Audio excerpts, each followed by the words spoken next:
but there's a couple people out there that that I keep up with. Adapt 2030 is another one. He talks about how we're going into a solar minimum as opposed to global warming. It's actually global cooling, which is the trend currently. So I think that at the end of the day, they're racing ahead with this geoengineering idea, so they can take ownership of it and say, "Hey, we did cool the planet off. Yay! We weren't lying about global warming. We did geoengineering and it cooled the planet." Bienvenidos a Desvendando Noticias. Este hombre con el que iniciamos este video se llama Jim Lee. Jim Lee es el mejor referente en cuanto a geoingeniería se refiere. En esta serie La Danza de la Lluvia, lo hemos mencionado desde un inicio, ya que posee una gran biblioteca de artículos históricos acerca de la modificación del clima. Con este trasfondo histórico y el conocimiento de los ciclos del clima, Jim Lee también conoce muy bien toda la parte de tecnologías antiguas y modernas que las élites usan para modificar el clima. Quiere decir que su análisis lo respetamos, ya que no solo se centra en el supuesto control del clima, sino en las variables de las que no nos quieren hablar. Y cuando dice que todos estos controladores del clima vendrán a decirnos que lograron enfriar la Tierra, es porque siempre supieron que esa era la tendencia hacia donde nos dirigimos, y crearon su narrativa para que calzara acorde. Básicamente se adelantaron porque conocían de los ciclos. Pero antes de seguir con esta presentación de Jim Lee en 2019, queremos aclarar algunos términos. Como todos sabemos, los términos calentamiento global o cambio climático se han convertido en términos con connotación negativa, de los cuales hasta burla se les hace por el uso manipulable de los gobiernos. Sin embargo, realmente son términos que describirían ciclos naturales y sus oscilaciones también, si lo ponemos en esa perspectiva. Por ejemplo, en nuestra serie La Glaciación, los científicos describen las oscilaciones climáticas de la Tierra durante el siglo XX de la siguiente manera. De 1900 a 1940 la Tierra se calentó. Naturalmente lo podríamos llamar un calentamiento. De 1940 a 1980 la Tierra se enfrió. Naturalmente lo podríamos llamar enfriamiento.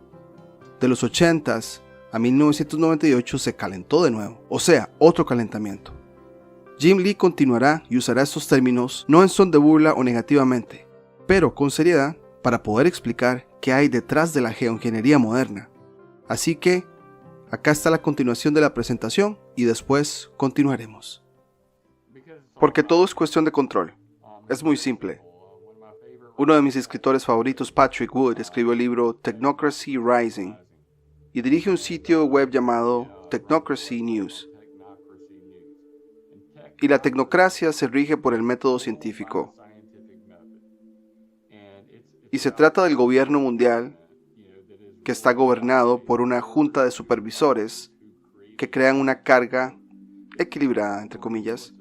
Ellos controlan todos los recursos del mundo y el agua es el más grande. El agua de pozo es el segundo recurso más grande del mundo. Vos sos el número 1. Entonces, al final del día, estos científicos políticos quieren controlarlo todo.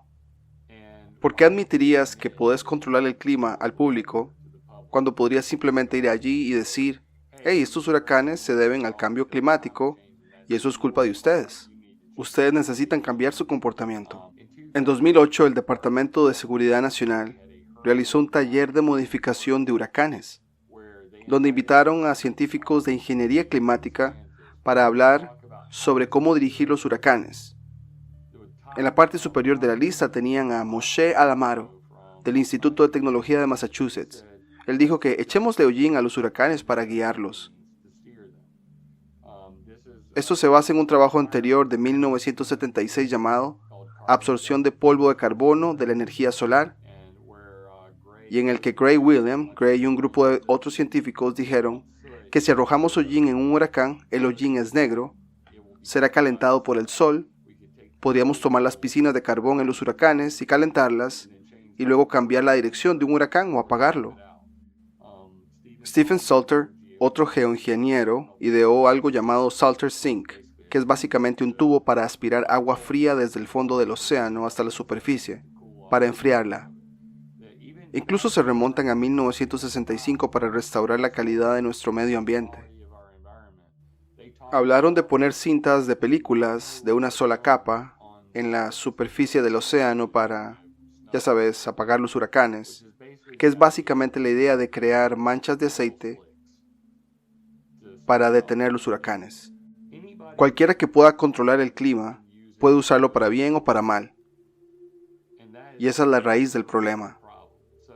Así que el hecho de que el hombre quiera controlarlo, esa es la naturaleza humana. No podemos cambiar el aspecto de la naturaleza humana. No podemos cambiar el comportamiento de los militares que no van a admitir esto en público. Tenemos que atraparlos en el acto. Muchos de los multimillonarios han dicho directamente en entrevistas de televisión que hay demasiada gente en el mundo. Podría, sí, repasé una gran lista, pero me vienen a la mente Ted Turner, Bill Gates y muchas otras personas que han dicho, ya sabes, esto no es sostenible, tenemos demasiadas personas. Entonces, ¿están tratando de matar a todos en el mundo o no? No lo sé. Lo que dicen que están tratando de hacer es evitar que las capas de hielo de Groenlandia se derritan. Y podría mostrarles los 5 artículos separados de New Scientist, Nature.com y varios, ya sabes, sitios de publicaciones prominentes que dicen que la capa de hielo de Groenlandia se derrite más cuando está nublado. Así que básicamente han reconocido que no es CO2, lo que se llama el efecto calendario. Es mucho más complicado que eso.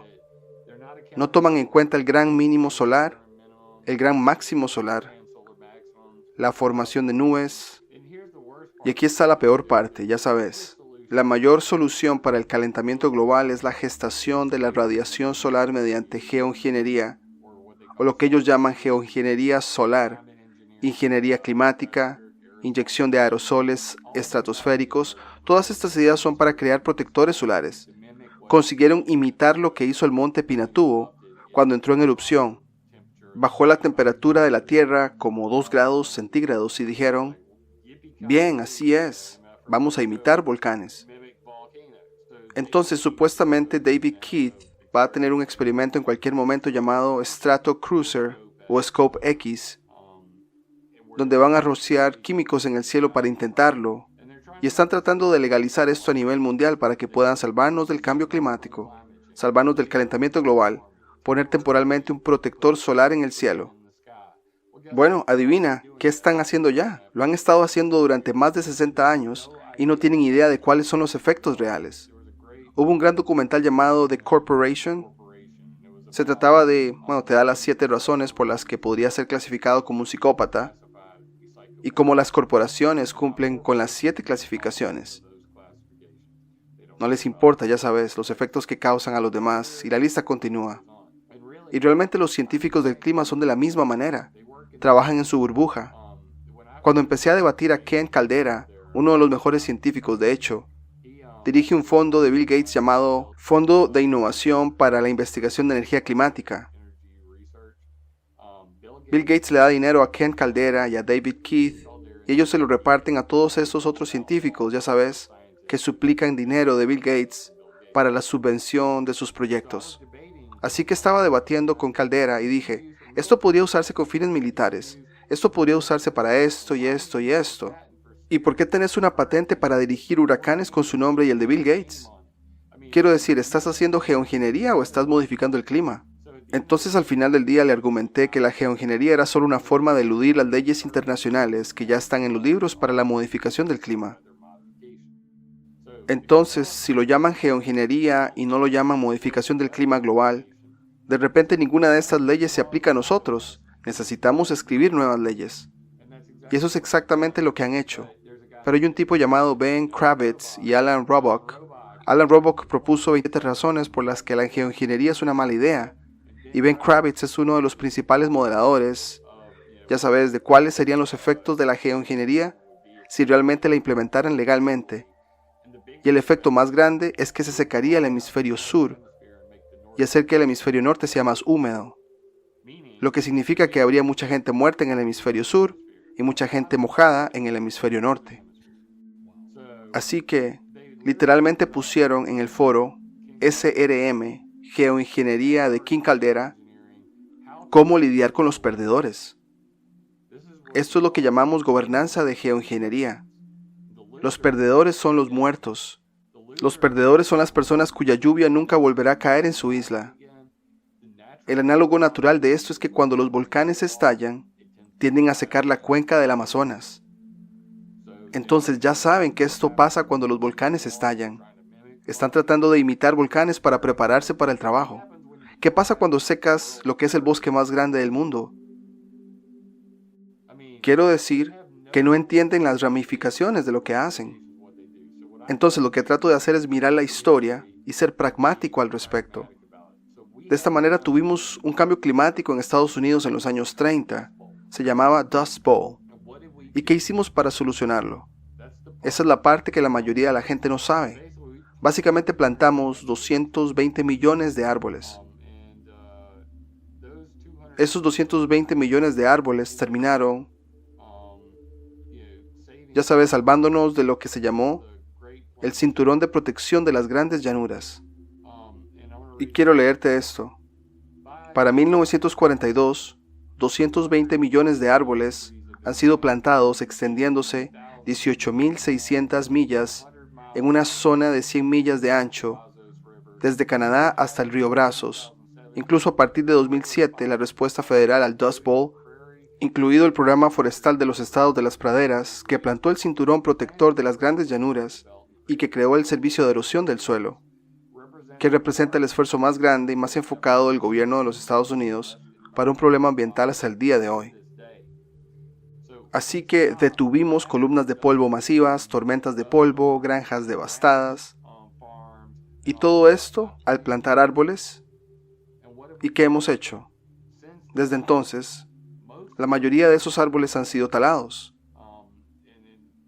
Y luego un artículo reciente al respecto, cinturón de protección de las grandes llanuras. La mayoría de los árboles han sido removidos porque los granjeros quieren esa extra, ya sabes, tantos acres para plantar más ese bendito maíz. Porque ya sabes, usamos el maíz para todo. Incluso lo estamos usando para biocombustible. Entonces, si querés que tus aviones vuelen con biocombustible, también usarán el maíz para volar un avión. Entonces, este problema se está exacerbando en todas las direcciones. Y la gente no está mirando al pasado para decir, mira, tuvimos un gran cambio climático en Estados Unidos, se llamaba Dust Bowl, y se solucionó plantando 220 millones de árboles. ¿Qué vamos a hacer? ¿Vamos a crear un protector solar que imite a los volcanes? ¿Que podría matar toda la selva amazónica brasileña? Brillante. Wow, brillante. Así que durante mucho tiempo citaría el personaje el Lorax, porque me considero el Lorax. Hablo por los árboles. Los árboles siembran naturalmente el cielo. Los árboles absorben CO2 del cielo. Los árboles reducen la velocidad del viento, lo que detiene la erosión, que por cierto, ¿qué hay en la mayoría de tierra que se sopla hacia el cielo? Aluminio. La mayoría de gente ni siquiera tiene esto en cuenta. Entonces, si realmente querés detener el cambio climático, planta un montón de árboles, en lugar de talarlos al ritmo alarmante que estamos haciéndolo. Después de esta presentación nos queda muy claro que los ciclos naturales están ahí, y de los cuales las élites no quieren hablar, para mantener su narrativa de control. Con esto en mente, hace poco contactamos a Jim Lee con una pregunta muy básica, pero que nos ayudó a entender mejor qué está sucediendo en los cielos. Para los que somos de una generación de entre 30 y 50 años, ¿cuándo fue que se empezó a acrecentar masivamente la actividad de fumigaciones en el cielo? Para sorpresa, Jim Lee dedicó un episodio de su canal para responder nuestra pregunta. Así que para la siguiente parte presentaremos el doblaje del video donde Jim Lee contestó nuestra consulta y de la cual nos dio más información para seguir esta investigación. Pero por ahora sería todo. Nos vemos en la próxima parte o en el próximo video. Si te gustó el contenido del canal, no olvides suscribirte, darle campanita para notificaciones, darle me gusta, comentar o compartir. Hasta la próxima.